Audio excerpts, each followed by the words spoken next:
Bonjour à tous, nous sommes vraiment très heureux de vous accueillir dans ce webinaire sur le thème s'appuyer sur la théorie des changements pour structurer une évaluation.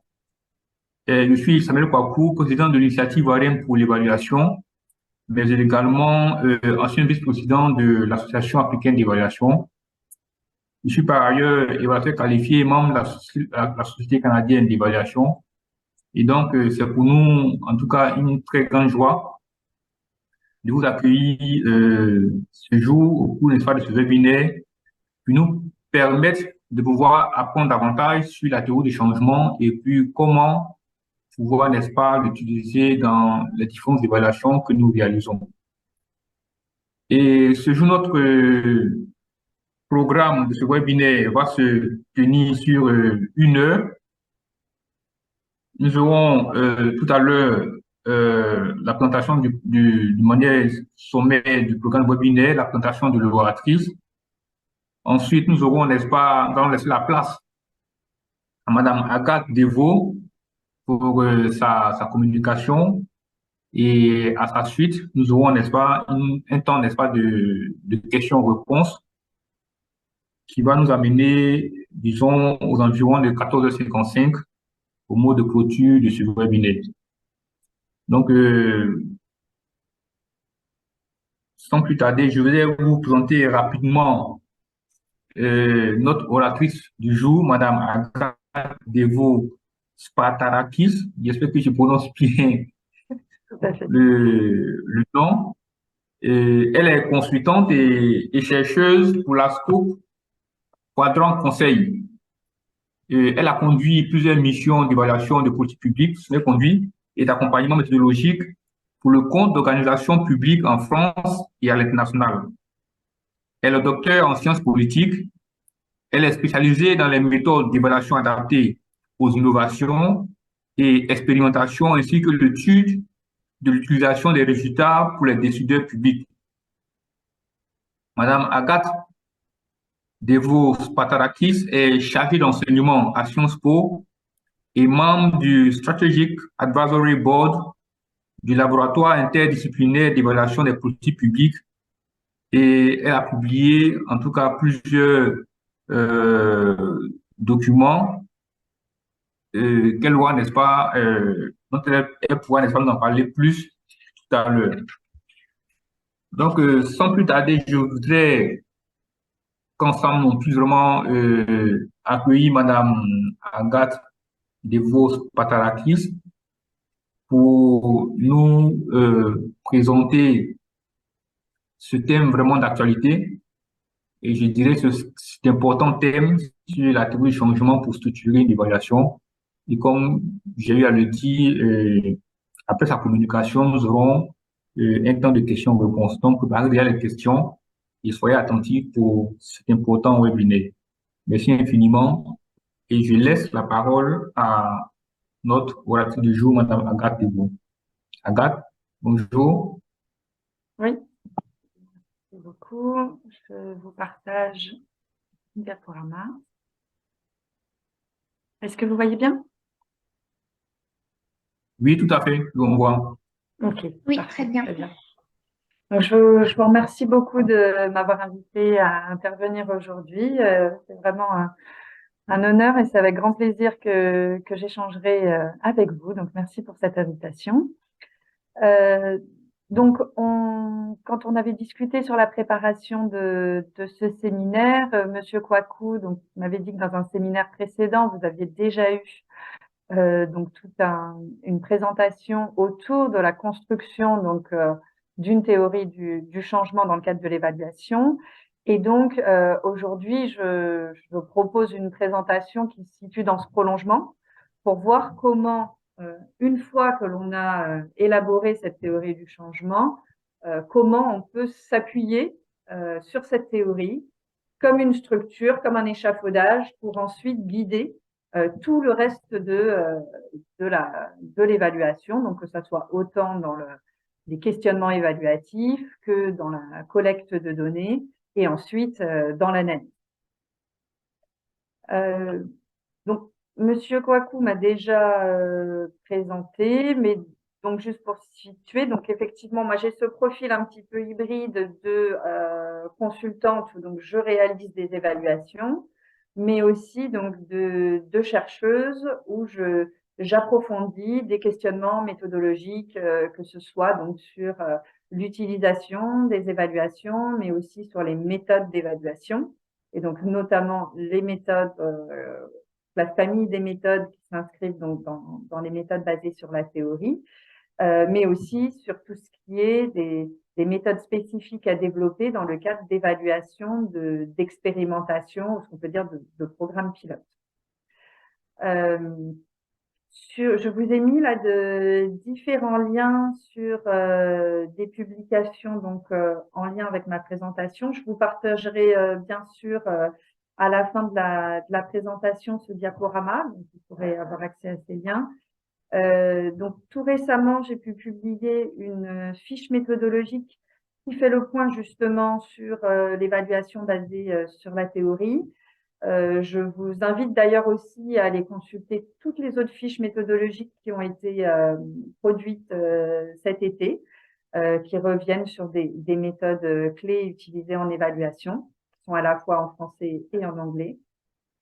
Un ouvrage donc que j'ai pu coécrire avec d'autres collègues à la fois consultants et chercheurs, qui est donc une anthologie des textes fondamentaux en évaluation. Donc on a traduit des textes anglophones en français. On a sélectionné les parties de ces textes qui étaient les plus fondamentales.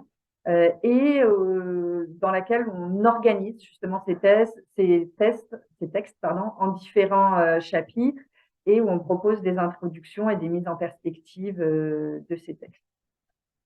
Vous retrouverez notamment, je pense qu'il y a au moins un ou deux textes de Scriven qui nous a quittés, grand regret, hier. Et un autre article aussi sur l'évaluation basée sur la théorie, qui revient celui-ci un petit peu plus sur toutes les bases et la littérature qu'il y a pu y avoir sur cette démarche-là.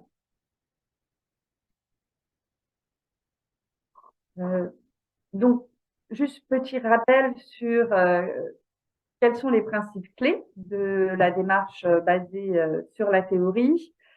C'est une démarche qui s'est beaucoup développée à partir des années 1980 et dont la raison d'être, c'était d'être au plus près de l'action publique.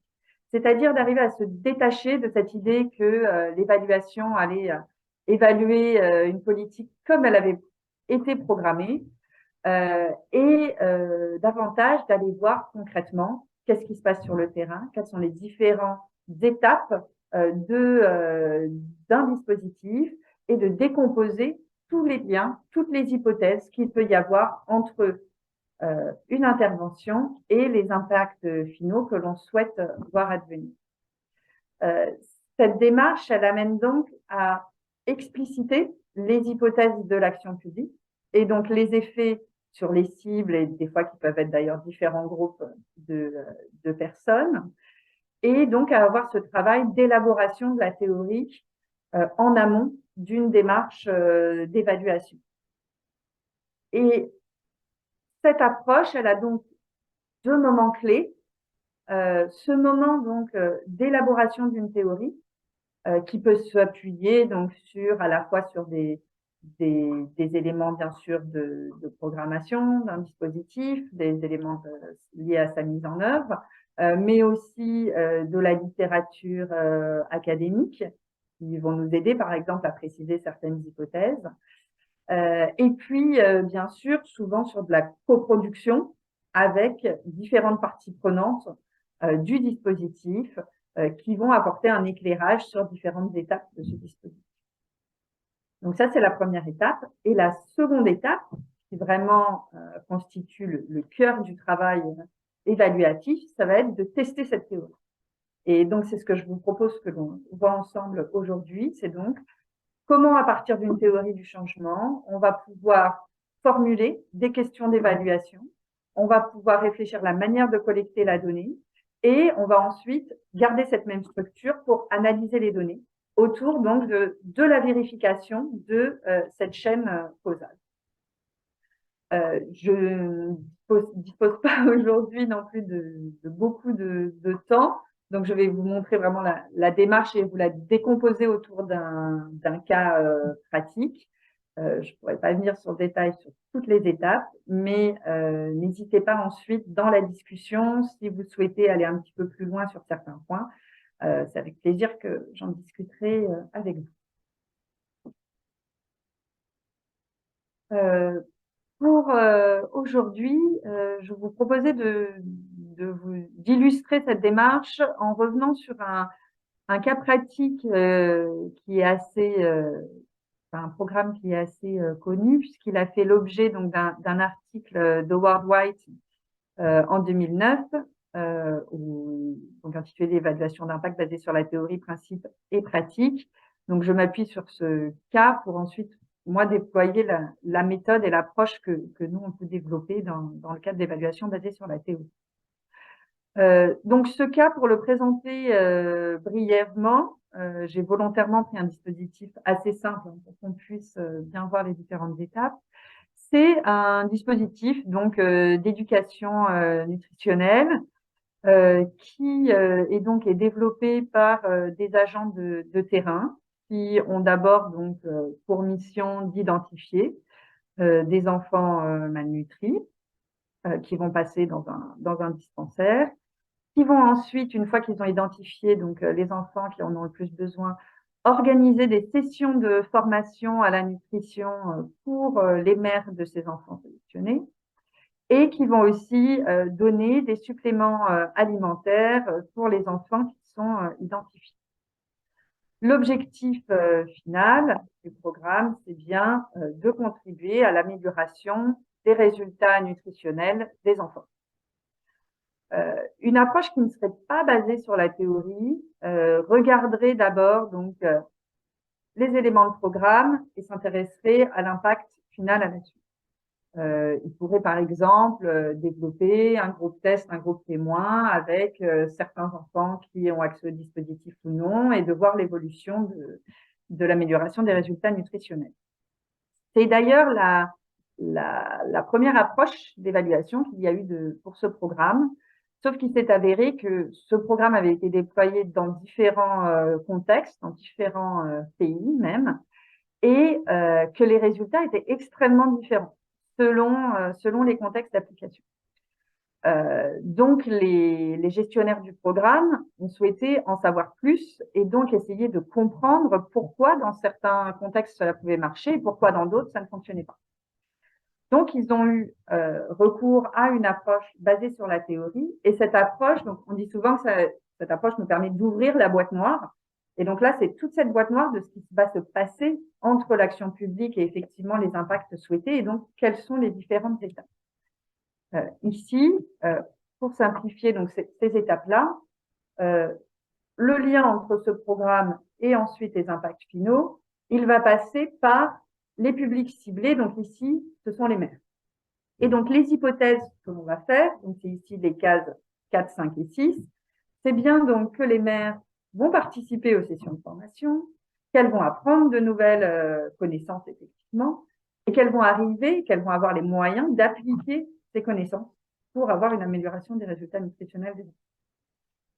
Pour la partie de la chaîne qui porte sur les suppléments alimentaires pour les enfants identifiés, l'hypothèse, c'est bien qu'il va y avoir une bonne utilisation de ces compléments alimentaires et que celui-ci sera bien donc suffisant pour l'amélioration de la santé des enfants et surtout qu'il va y avoir une synergie entre ces deux parties du programme.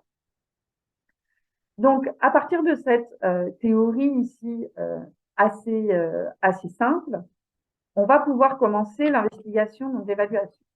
Quand on structure une évaluation autour de la théorie, une des approches que l'on peut avoir, c'est d'avoir plusieurs temps d'investigation.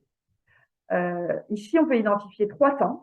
Le premier temps, ça va être il va être dédié à rendre compte, effectivement, des réalisations, des actions, donc effectivement de ce qui s'est passé, de ce qu'on a mis, qu'on a pu réellement mettre en place, et d'estimer les changements escomptés. Je vais revenir sur ce dont on entend parler. Le deuxième temps, ça va être d'arriver à expliquer l'atteinte de ces changements.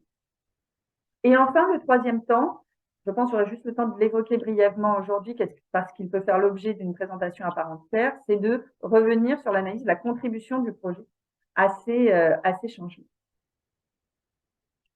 Donc, pour ce qui est de la première étape, donc de rendre compte, là, on va vraiment avoir une approche d'évaluation qui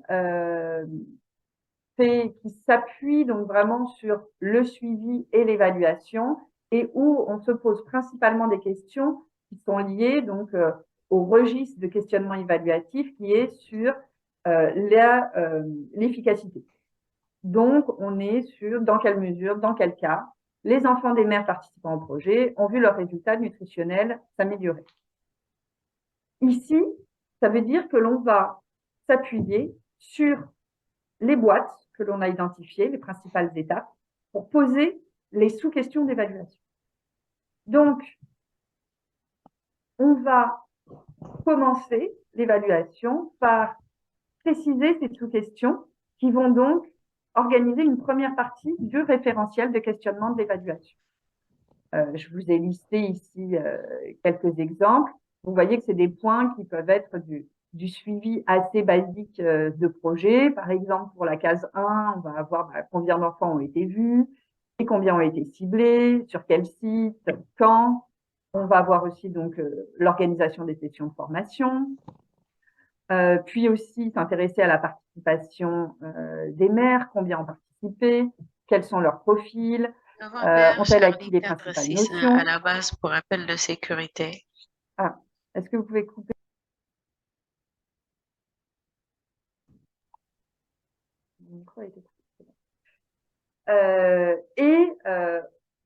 Ainsi de suite, donc vérifier que les hypothèses liées aux boîtes ont bien eu lieu et donc dans quelle mesure, dans quel cas, avoir des données plus précises sur ces éléments-là.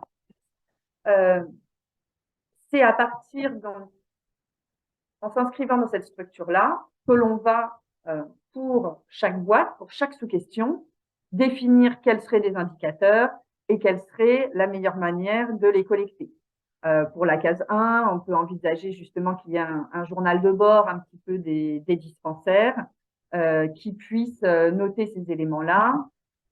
Pour la boîte 4, où on est autour de l'apprentissage de nouvelles connaissances, on peut envisager qu'il y ait des tests qui soient passés en amont des formations, en aval des formations par les maires et qui soient collectés et revenus au programme. Je ne reviendrai pas sur tous les détails là de la manière dont on peut construire des indicateurs et de les collecter.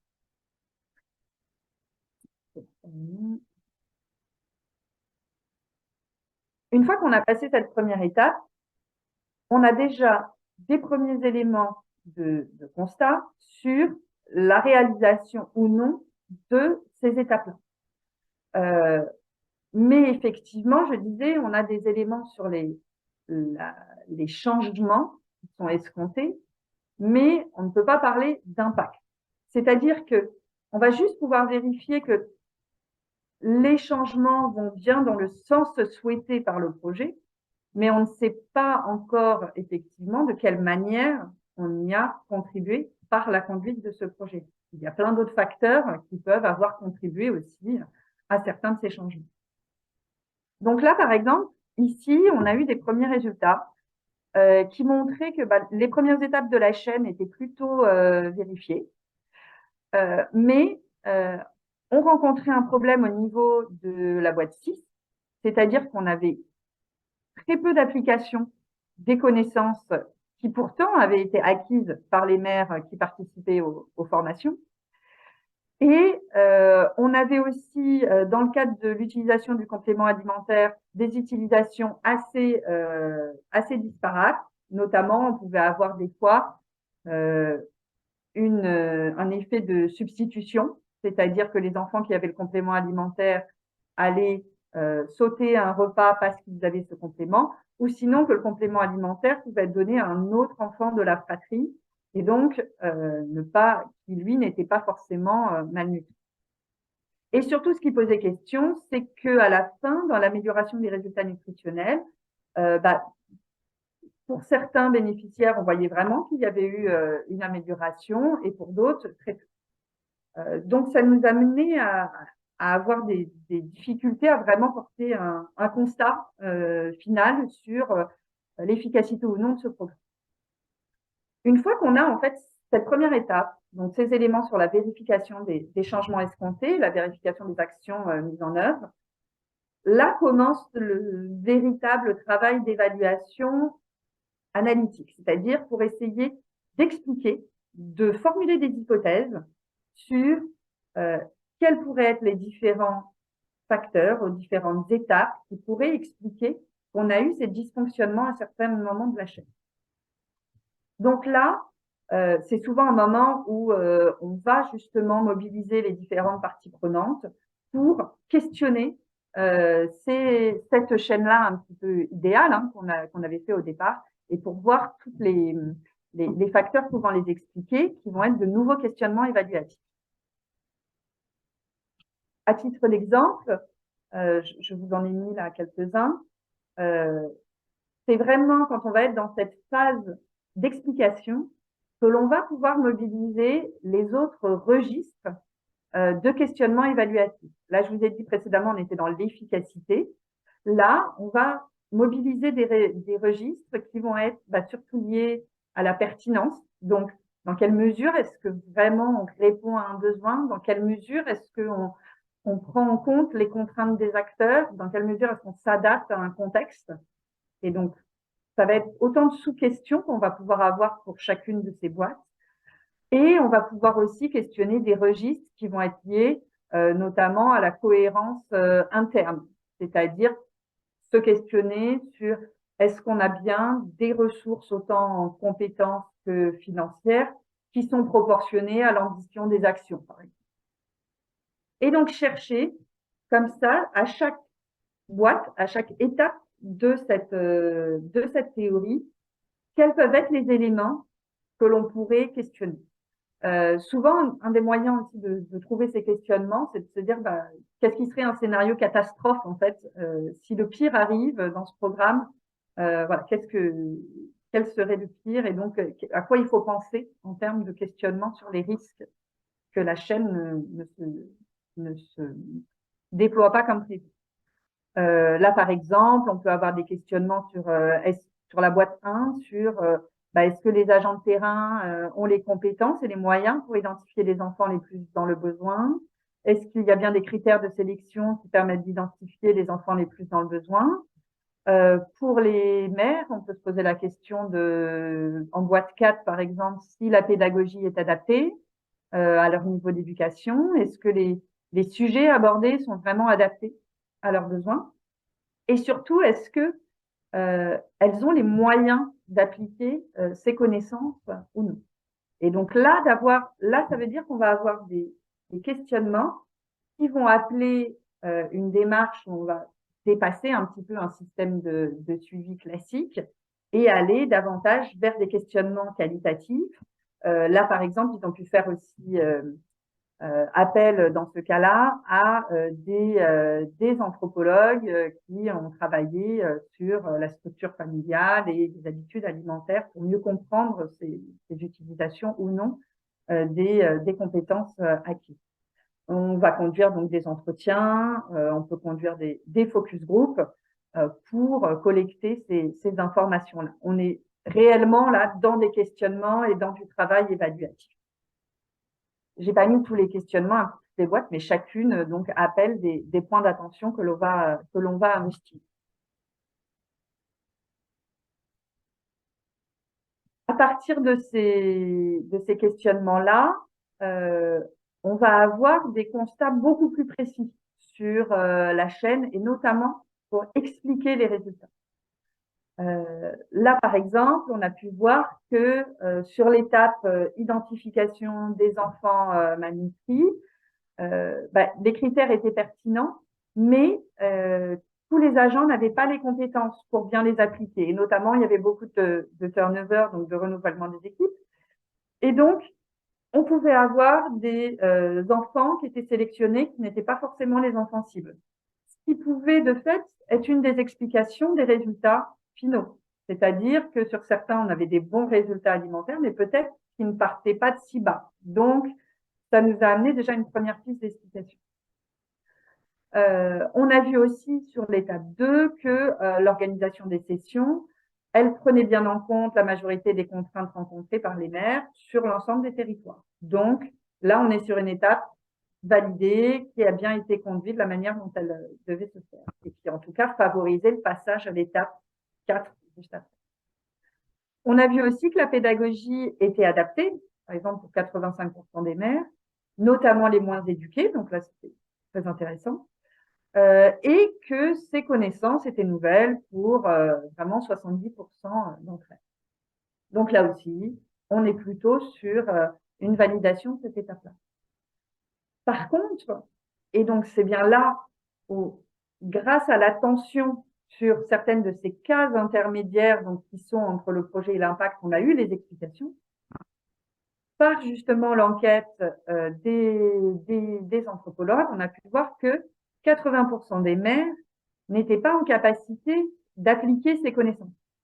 Car en fait, elles habitaient toujours dans des foyers intergénérationnels où c'était bien les belles-mères qui étaient responsables de la préparation des repas et des courses, voire parfois les maris, et où elles, en fait, n'étaient pas du tout en charge de la préparation de ces tâches-là, alors que les formations portaient sur ces éléments-là. Donc, en fait, ce programme aurait potentiellement une efficacité, mais sur les générations à venir, une fois que ces mères-là allaient devenir grand-mères.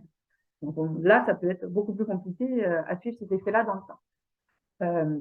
Et donc, ce qu'on a pu voir, c'est qu'au final, on était dans vraiment un problème de pertinence du programme dès le départ, qui n'avait pas analysé la structure familiale au préalable, qui pourrait donc quels pouvaient être les publics cibles à même de vraiment faire bouger les choses et transformer les comportements et agir donc sur la santé des enfants. Une fois qu'on a donc tous ces éléments-là, on peut, dans certaines évaluations, selon le budget imparti, on peut déjà s'arrêter là. Ça nous fait déjà quand même beaucoup d'éléments sur lesquels s'appuyer, d'apprentissage intéressant. Mais aussi, on peut aller plus loin en s'engageant dans une démarche donc qu'on appelle d'analyse de contribution du projet. Vous pourrez regarder, il y a d'ailleurs une fiche dans les mêmes fiches méthodologiques dont je vous ai parlé, qui est dédiée à cette approche-là et comment on peut la déployer de manière rigoureuse. Cette approche va donc aller un petit peu plus loin et notamment approfondir la notion d'impact. C'est-à-dire qu'elle va chercher à identifier en quoi le projet a réellement contribué à ces fameux changements qu'on a pu identifier. Et donc, pour ça, il y a un peu 3 étapes, 3 champs d'investigation, en tout cas. D'abord, identifier réellement de quoi on parle quand on parle de ce projet. Quels sont les marqueurs qui vont nous permettre de dire que ce sont les points sur lesquels le projet peut agir. C'est-à-dire ici, pour ce projet, ça va être de se demander sur quoi exactement est-ce que portent les formations. Est-ce qu'on est sur de la diversification des repas? Est-ce qu'on est sur changer, par exemple, l'utilisation de certaines graisses? Et donc, si on change, si on diversifie les repas, est-ce qu'on a des éléments scientifiques qui peuvent nous dire quels sont les impacts d'une diversification sur la santé? Est-ce qu'on a des seuils particuliers à prendre en compte à partir de combien à partir de quel niveau de diversification on a vraiment des effets ou non? Et par exemple, se dire aussi, à partir de la transformation des pratiques, déjà sur quelles pratiques effectives on veut agir et comment elles peuvent elles-mêmes agir sur la situation nutritionnelle des enfants. Donc, ça, c'est un premier champ d'investigation. Donc, vraiment mieux comprendre les leviers du projet, d'aller dans le fond de ces éléments-là, mais aussi, et c'est là que ça devient très intéressant vis-à-vis de cette approche, c'est qu'on va chercher à ouvrir le champ d'investigation et donc sortir d'une vision un petit peu tunnel d'un projet et se dire, oui, on a pu voir ces changements-là, mais pendant cette période, quels ont été les autres éléments de contexte qui ont pu potentiellement contribuer à ces changements? Est-ce qu'il y a eu, par exemple, un problème de sécheresse? Est-ce qu'il y a eu un problème d'accès à l'alimentation? Et donc, arriver à identifier quelle a été justement la partie de ces changements-là qui est liée à ces effets de contexte.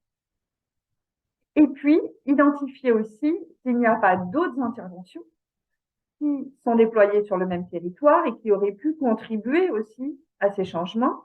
Et donc, alors contribuer autant en positif qu'en négatif, parce qu'il peut y avoir parfois des interventions qui peuvent être concurrentes.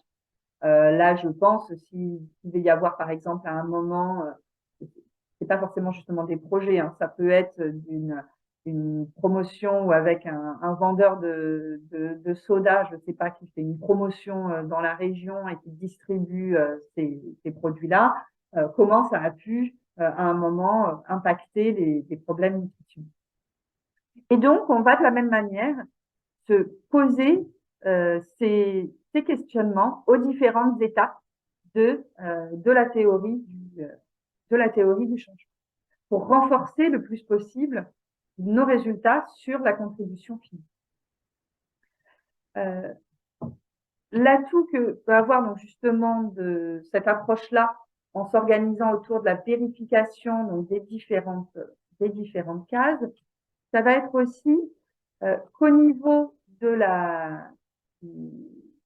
des résultats de l'évaluation, non seulement on va avoir un résultat sur le projet en lui-même, mais aussi on va avoir des éléments assez précis sur les recommandations pour les futurs programmes, et notamment pour tout ce qui va être des nouvelles conceptions de programmes et donc les points d'attention qu'il faut avoir.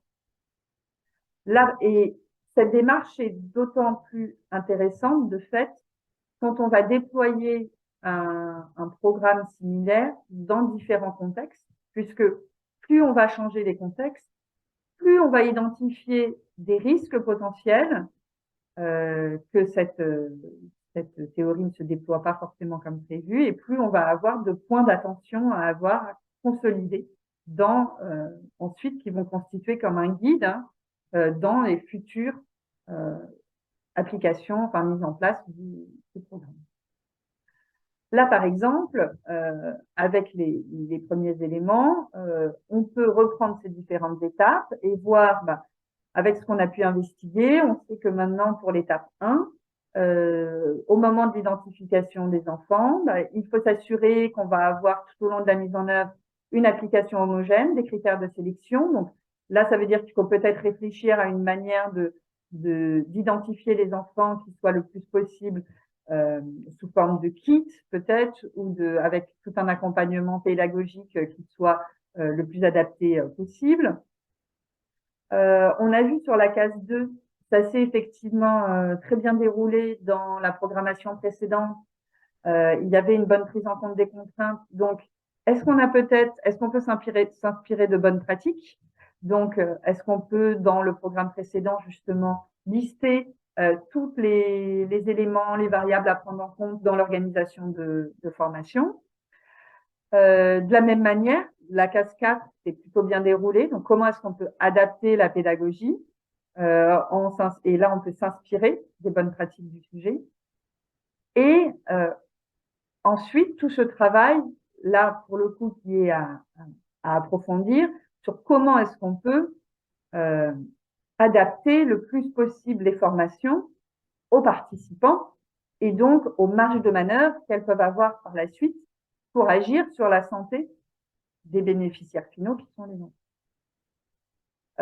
Et puis donc, cette étape 6, qui était donc assez centrale, et donc l'importance là de dire il n'y a pas vraiment de cible prédéfinie en amont, c'est plutôt il va falloir se dire à chaque fois que l'on met en place un programme, quelle l'importance d'avoir en amont cette analyse de la structure familiale, d'identifier bien qui va être responsable et donc de pouvoir essayer d'anticiper le plus possible les freins à l'utilisation.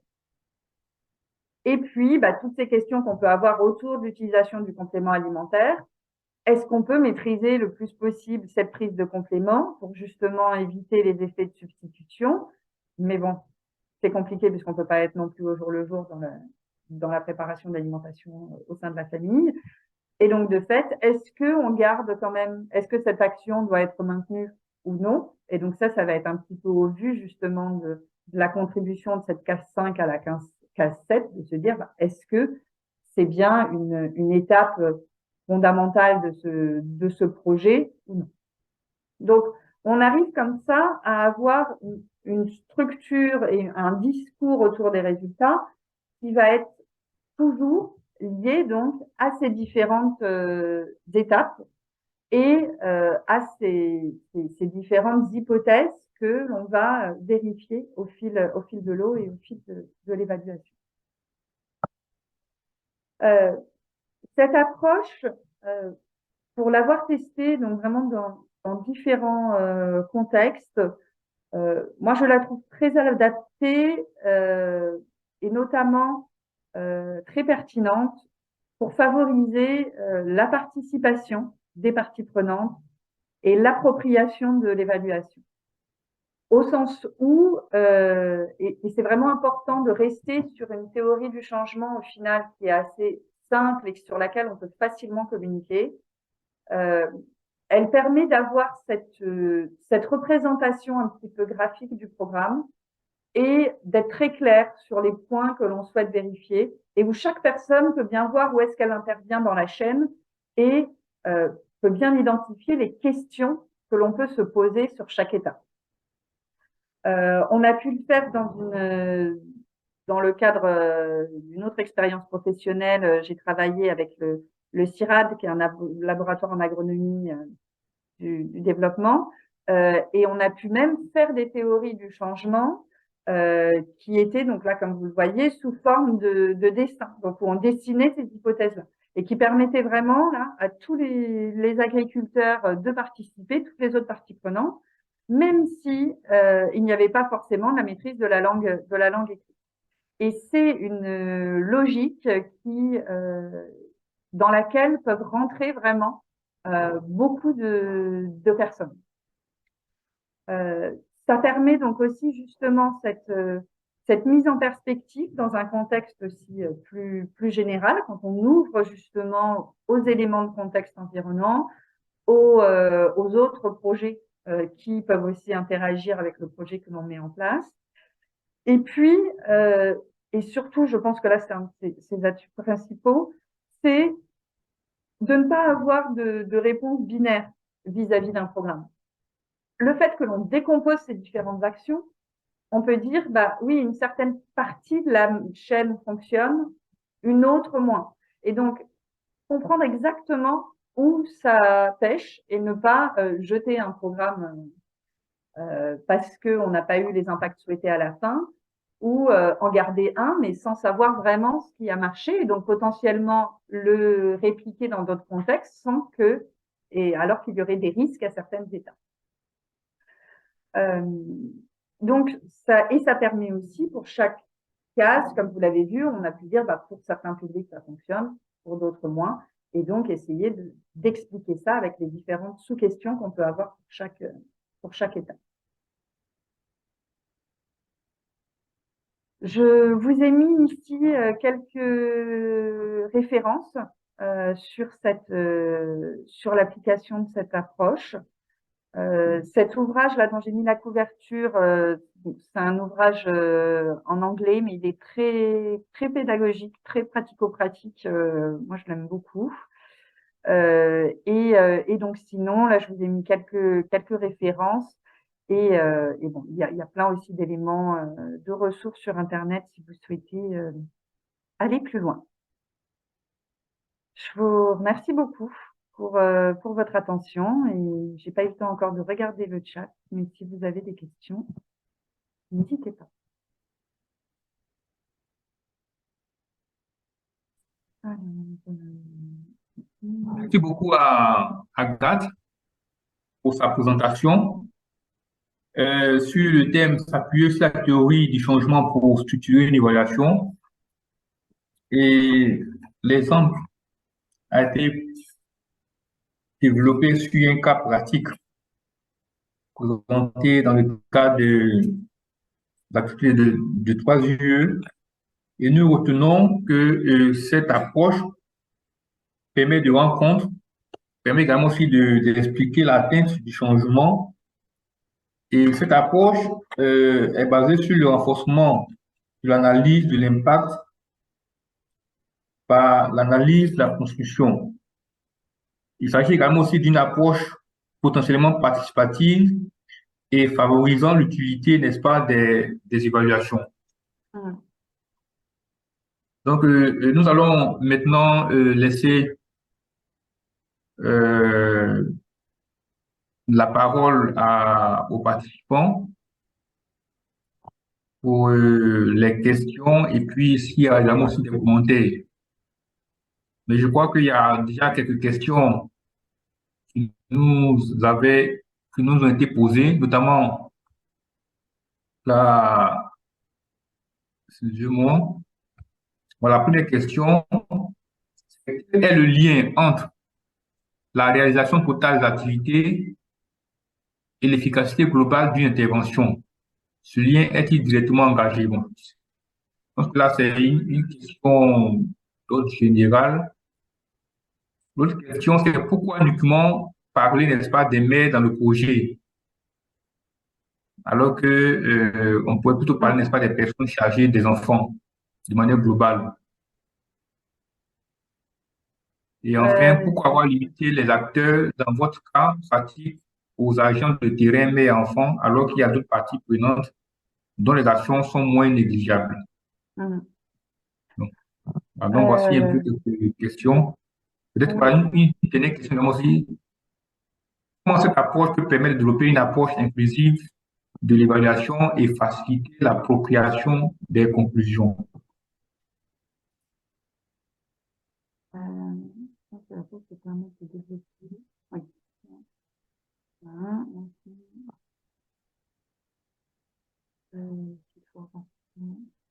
Alors, donc peut-être pour revenir sur les premiers éléments, donc juste pour ce qui est un petit peu des parties prenantes, pourquoi uniquement les maires? Justement, là c'était la faille de ce programme qui, dès le départ, c'était un programme de type assez standardisé justement, et donc qui souhaitait être dupliqué dans plusieurs contextes et qui avait dit c'est de la sensibilisation aux maires et qui donc dirais un petit peu. Alors dans le premier contexte dans lequel il avait été appliqué, dans le contexte dans lequel il avait été conçu, c'était pertinent. Mais ensuite, dès qu'il a été conduit dans d'autres contextes, ça l'était moins. Et donc effectivement, c'est bien cette formulation qui aurait été plus pertinente, c'est de se dire on va d'abord chercher qui est en charge dans la famille et voir plutôt inclure justement différentes parties prenantes, ouvrir ces formations pour que ce soit plus pertinent. L'analyse des acteurs là, a été limitée aux agents, puisque on était, enfin aux agents de terrain, puisque on cherchait vraiment à avoir uniquement les effets de l'intervention uniquement.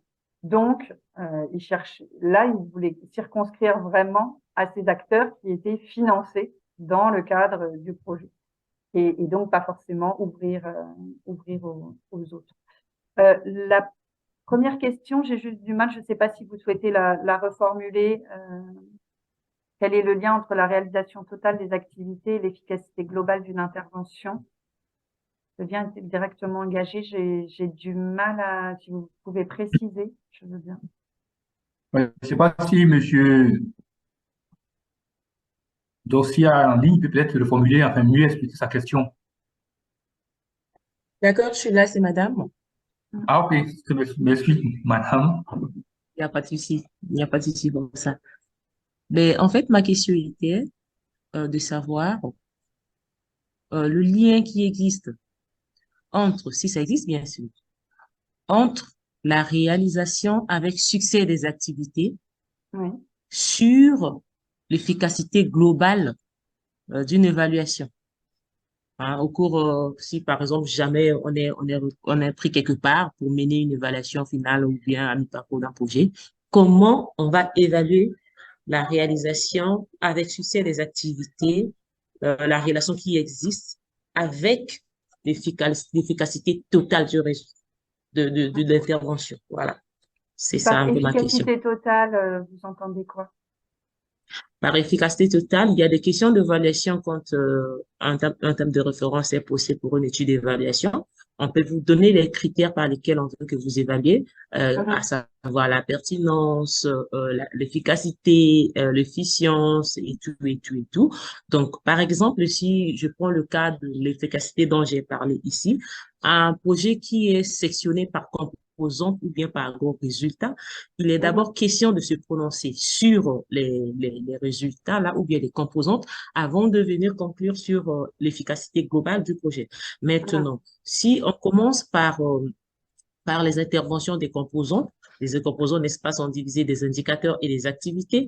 Alors, tout mhm, cela sont en lien justement pour parler de l'efficacité globale des activités. Maintenant, ma question est la suivante. Si une fois les activités à la base mhm. d'une composante sont réalisées totalement, est-ce que cela voudrait dire que est-ce que cela voudrait impliquer l'efficacité Mhm. globale? On peut dire que par exemple, comme ces activités sont réalisées, donc ce qui veut dire que globalement, l'intervention est efficace ou pas? Oui, alors, d'accord, merci pour ces précisions. Non, pas du tout. Et justement, c'est là toute l'importance de cette approche qui va séquencer et distinguer aussi les différentes activités, puisque en fait, cette approche justement, elle permet de dire, là par exemple dans le projet, on pourrait dire que les actions ont été réalisées entre guillemets avec succès, au sens où on a organisé toutes les formations qu'on souhaitait, on a sélectionné le nombre d'enfants qu'on souhaitait. Enfin, le programme s'est passé comme prévu et comme souhaité dans les réalisations. Mais là, on voit que les hypothèses faites par le programme sur les impacts escomptés étaient mauvaises puisqu'on n'avait pas ciblé les bonnes personnes au départ. Donc, on va pouvoir justement arriver à distinguer ce qui va relever d'un un peu un succès de mise en œuvre, c'est-à-dire est-ce qu'on a atteint des objectifs liés à la mise en œuvre, ça oui, mais on va pas avoir atteint les objectifs au final de l'impact souhaité.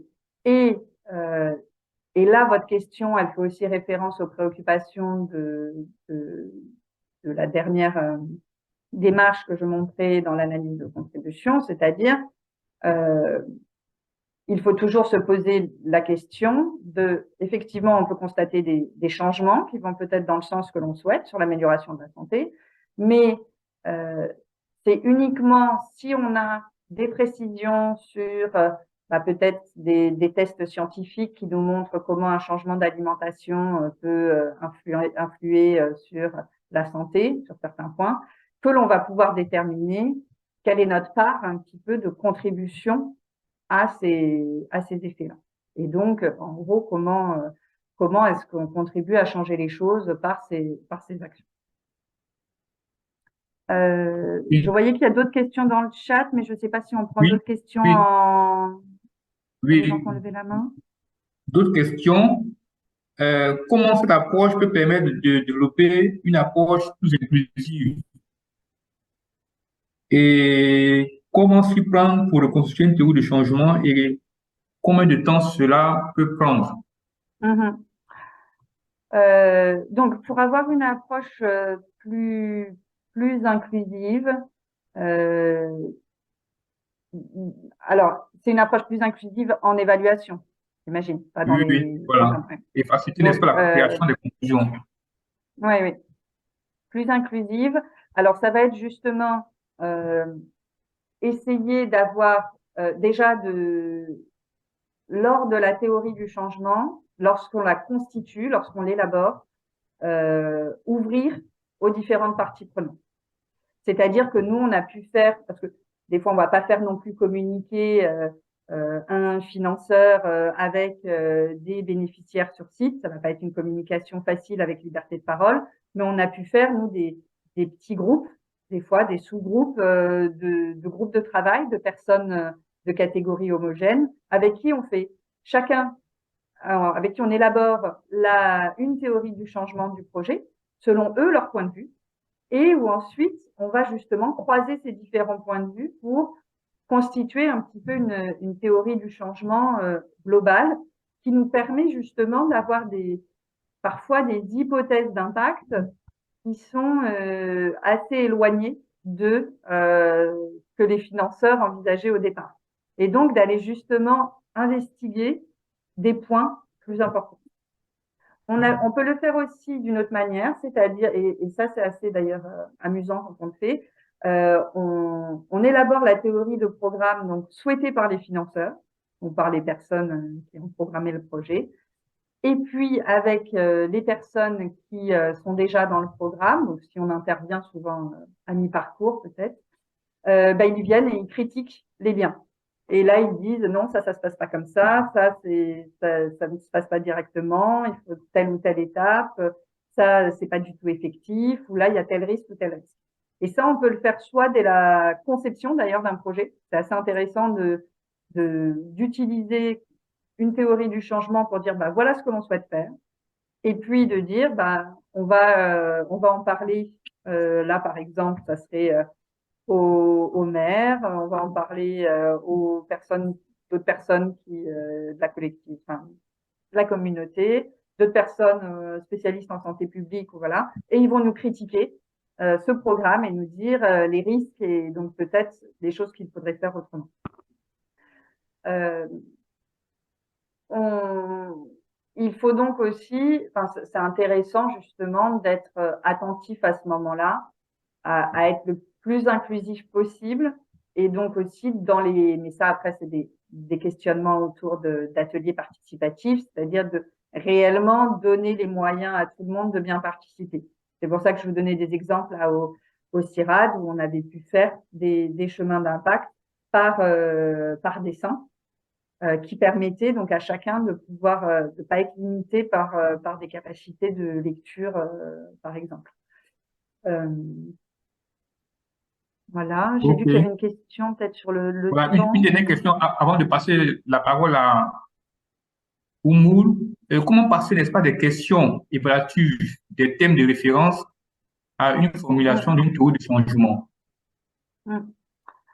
Alors, donc c'est la démarche que donc je vous ai présentée donc dans la deuxième étape, c'est-à-dire que on, on reste bien dans les registres de questionnement du CAD, par exemple. Voilà, on va utiliser ces registres.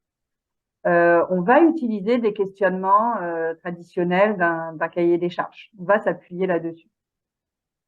Mais on va pouvoir dire la pertinence, par exemple, elle va susciter différentes questions. Ça sera en fait, on va faire des sous-questions par case ou par lien logique du chemin d'impact, qui nous aide d'ailleurs à bien mieux formuler ces questions-là. Et donc, on va avoir autant de sous-questions, de critères, parfois que de cases du chemin d'impact. Ou si on a des questions un petit peu plus globales dans les cahiers des charges, des fois, nous, on a pu faire des schémas où on a la théorie du changement et une question, bah, on entoure, elle porte sur 2 cases, par exemple, celle-là, ou elle va porter sur un public en particulier. Donc, on entoure et on délimite les questions comme ça. Et comme ça, on voit comment ça alimente. Après, on utilise la chaîne pour structurer la réflexion, mais ça peut être aussi un outil qu'on garde un peu en interne dans l'analyse et puis dans le rapport, on réorganise les informations qu'on a eues pour répondre aux questions souhaitées. Donc, mais c'est juste, ça permet d'anticiper des risques, de poser des bonnes questions et d'être vraiment au plus près des différentes étapes du projet et de ses impacts. Merci beaucoup. Nous sommes contraints par le temps. On va laisser maintenant la parole à Oumoul. Bonjour Oumoul. Bonjour. Merci beaucoup. Vous avez une question? Oui, bonjour à toutes et à tous et merci beaucoup pour cette belle présentation très intéressante. Et du coup, moi, j'avais, c'est vrai, une question par rapport à cette théorie du changement parce que j'ai eu l'occasion de la tester lors d'évaluation, même récemment. Et du coup, la question que je me suis posée, d'ailleurs, la difficulté à laquelle on s'est heurté dans notre cas, c'est quand on est devant des programmes multi-pays, donc par essence multi-contexte, sachant que les théories de changement, quand elles sont planifiées, elles mettent en place, il y a des chemins de changement qui sont déjà prédéfinis, donc quelque part qui figent un peu, parce que qui balisent un peu les étapes à suivre. Donc pour moi, à quel moment est-ce qu'on peut parler d'inclusif et d'adaptation quand les choses laissent peu de place justement à cette capacité de s'adapter à des contextes qui peuvent être changeants.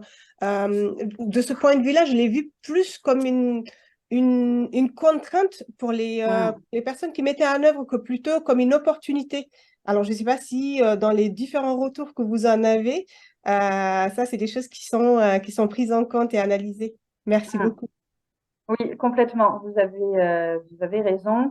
Là, j'ai présenté notre utilisation de la théorie du changement, qui est guidée par voilà certains principes, mais parfois la théorie du changement est un petit peu trop proche de l'optique cadrologique. Donc cadre logique obligatoire avec ses indicateurs qui vont aussi parfois enclencher des paiements ou des choses vraiment qui sont très contraignantes et qui de fait donc surtout sur la première partie de la chaîne sur les réalisations voilà qui vont justement interdire un petit peu, enfin en tout cas limiter les possibilités de réflexivité, d'ajustement du programme. Là, cette partie-là, c'est vraiment quand on est sur un petit peu une théorie du changement contractuel en fait. Mais même nous, quand il y a une théorie du changement contractuel, qui là souvent est contractuelle pour les personnes qui mettent en œuvre les projets, dans le travail d'évaluation, on essaie le plus possible de renégocier un petit peu cette théorie du changement autour des questionnements vraiment que pose ce projet. Donc, je pense qu'il y a vraiment 2 choses. Il y a le côté, il peut y avoir une manière de procéder, de déployer un projet qui n'est pas inclusive et qui va avoir très limitante, très structurée par certaines étapes où on est vraiment dans des étapes très contractuelles. Mais après, dans la manière de l'investiguer en évaluation, on peut tout à fait décider d'ouvrir les choses pour remettre en question la pertinence de ces étapes, en re-questionner les liens. Ça dépend des relations qu'on a avec son commanditaire, mais si on veut en tout cas que cette approche ne soit pas limitante et soit juste autour de la vérification voilà, d'étapes très figées et qu'elle soit aussi inclusive, il faut qu'il puisse y avoir une liberté de l'équipe d'évaluation pour aussi pointer là où le projet peut poser problème et inclure des personnes justement qui peuvent avoir ce point de vue plus critique.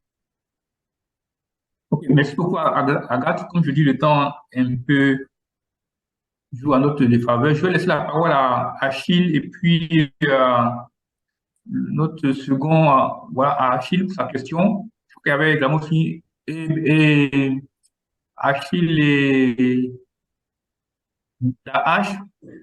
Je propose que vous posiez vos questions l'un après l'autre et que Agathe réponde à vos suites. Achille, vous êtes en ligne? Oui, merci Samuel, merci également Agathe. Je salue les amis et collègues qui participent à cette réunion. Je remercie en tout cas cette belle, la présentatrice pour cette belle présentation. Pour ce qui concerne en fait ma question, aujourd'hui, il y a beaucoup d'interventions que personnellement je rencontre où les acteurs en fait ne maîtrisent pas très bien leur intervention et il y a ce qu'on appelle l'évaluation développementale. On demande à ce que l'évaluation se conçoive au fur et à mesure également que l'intervention en fait se déroule. Et tous les paramètres en fait ne sont pas maîtrisés et on demande à ce qu'on construise en fait des théories du changement. Je ne sais pas si dans votre parcours vous avez eu en tout cas des expériences pareilles parce que c'est des éléments que je vis. Et maintenant, pour revenir à votre présentation, les éléments que vous avez présentés, généralement, si la théorie la théorie du changement, c'est un outil qui permet à ceux qui mettent en œuvre l'intervention de pouvoir mettre en œuvre l'intervention, aussi aux évaluateurs de pouvoir évaluer. Maintenant, s'il se trouve que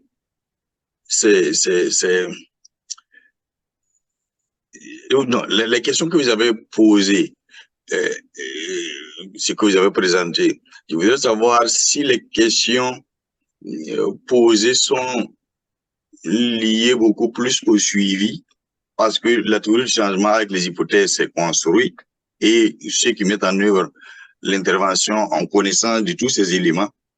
Moi, en tant qu'évaluateur, en fait, quand j'y arrive, puisque les questions avec les hypothèses, la théorie du changement, tout existe, en tant qu'évaluateur, en fait, quelle est la valeur ajoutée en parlant puisque généralement ceux qui commanditent l'évaluation ont des questions qu'ils se posent. C'est sur ces questions que nous, on va bâtir, bien sûr, notre cadre d'évaluation.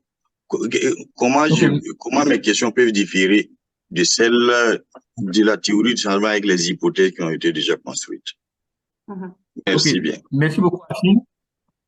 Nous allons laisser la parole à Dahash, je crois que c'est monsieur ou madame. C'est madame. Bonjour, madame. Oui. Oui. Votre question. Alors, ma question, elle va être complémentaire à mon prédécesseur. Donc, je remercie aussi Agathe et Samuel pour cette intervention très intéressante. Alors, moi aussi, je suis un peu, quand on est sur l'évaluation d'un projet, systématiquement que la théorie existe ou n'existe pas, quelque part l'évaluateur il va la reconstituer pour comprendre le projet, pour voir son impact et tout. Et on se base un peu sur les questions évaluatrices, sur le cadre logique du projet, sur cette reconstitution, comme je disais, que ce soit, comment dirais-je, directement ou indirectement. Mais là, par rapport à la présentation d'aujourd'hui, je ne vois pas vraiment pourquoi précisément dire s'appuyer sur la théorie du changement. Est-ce que c'est-à-dire qu'on va se baser que sur cette théorie, la reconstruire pour faire passer un message? Quelle est la valeur ajoutée, je dirais, par rapport à ça? Ok. Donc déjà dans un Merci. premier temps, merci beaucoup pour ces éléments qui nous permettent d'aller plus loin. Merci d'avoir évoqué effectivement l'approche d'évaluation developmental evaluation ou l'évaluation évolutive aussi, comme au Canada, il me semble. Moi, c'est tout à fait cette approche que j'utilise notamment dans l'évaluation des expérimentations, qui fonctionne très bien au sens où on peut élaborer une théorie du changement aussi chemin faisant. C'est-à-dire que quand on a une position d'évaluateur qui accompagne le projet dès son lancement et que c'est un projet qui se construit un petit peu chemin faisant, justement, l'approche basée sur la théorie est très intéressante puisque on commence avec une fin de chaîne qui est très floue. On ne sait pas exactement où est-ce qu'on va aller, on a une idée de l'objectif final, mais on ne sait pas trop comment on va faire. Et on va se dire, par exemple, dans les 6 prochains mois, moi, ce que je cherche, c'est d'abord mieux toucher, arriver à atteindre les publics que je souhaite. Et donc, je vais tester plusieurs manières de faire. Et donc, je vais avoir plusieurs cases un petit peu qui sont comme des options de ma théorie du changement que je vais tester. Et le rôle de l'évaluateur, ça va être justement d'identifier quelle va être la meilleure manière de rendre compte de ces tests, quels indicateurs est-ce qu'il faut avoir, à quelle fréquence, sur quel public, comment il vaut mieux interroger les publics, enfin arriver avec toute sa technicité là-dessus, et va organiser justement ces points aussi de capitalisation, de consolidation de la théorie du changement. On peut aussi apporter, nous on fait beaucoup de revues de littérature aussi. Alors quand on dit revue de littérature, c'est à la fois d'articles scientifiques, mais à la fois d'autres rapports d'évaluation auxquels on peut avoir accès pour dire, bah là, il y a un programme similaire qui s'est posé les mêmes questions et ils ont pu apporter telle ou telle réponse. Ou il y a eu tel ou tel outil d'évaluation qui était intéressant pour réfléchir sur cette étape-là. Ou tel chercheur a déjà réfléchi sur le lien, sur la manière de faire une pédagogie adaptée pour tel type de public. Et donc, on va les accompagner, alimenter leur réflexion comme ça. Ensuite, donc, plus globalement sur les questions un peu de valeur ajoutée de l'évaluateur voilà, quand la théorie est déjà élaborée, quand il y a déjà des questionnements.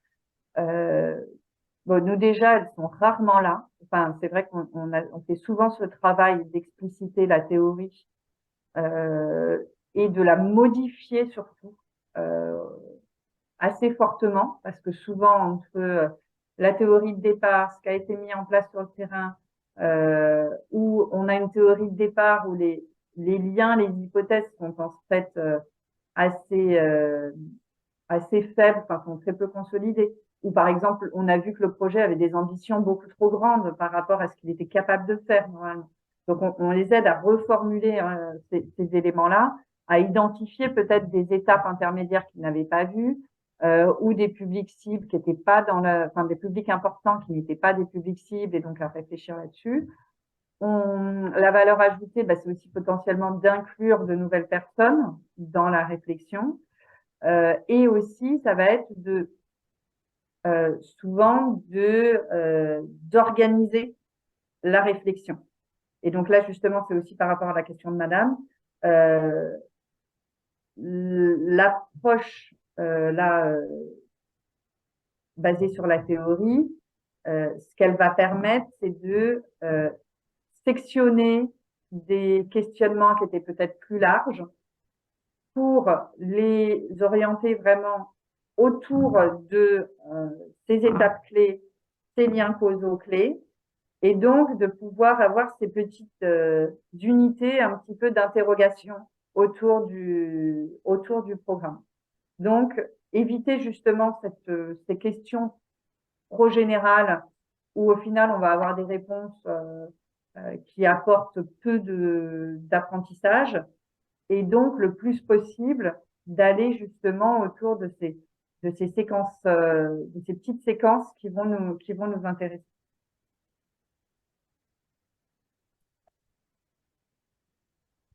Ok, merci beaucoup. Je crois qu'on a largement débordé un peu de notre temps. Je ne sais pas s'il y a d'autres questions ou d'autres commentaires. Sinon, nous allons laisser la place, enfin, remercier notre oratrice pour sa brillante communication. Je voudrais, au nom, n'est-ce pas, de l'initiative Warren pour l'évaluation, remercier notre oratrice, Madame Agathe Deveau Patarakis, pour réellement nous avoir présenté ce thème, s'appuyer sur la théorie du changement pour structurer une évaluation. Et remercier également aussi tous les participants qui sont venus, n'est-ce pas, un peu partout du monde entier. Nous espérons avoir abordé quelques aspects, parce que nous savons qu'en une heure du temps, on ne peut pas tout aborder, quelques aspects, n'est-ce pas, de, de ce thème. Et nous aurons certainement l'opportunité de pouvoir approfondir davantage sur d'autres composants, d'autres aspects, n'est-ce pas, de la théorie du changement et surtout nous aider à pouvoir améliorer, n'est-ce pas, nos évaluations, vu que beaucoup, n'est-ce pas, d'interventions ne sont pas pourvues de théorie du changement dans le cadre de nos évaluations.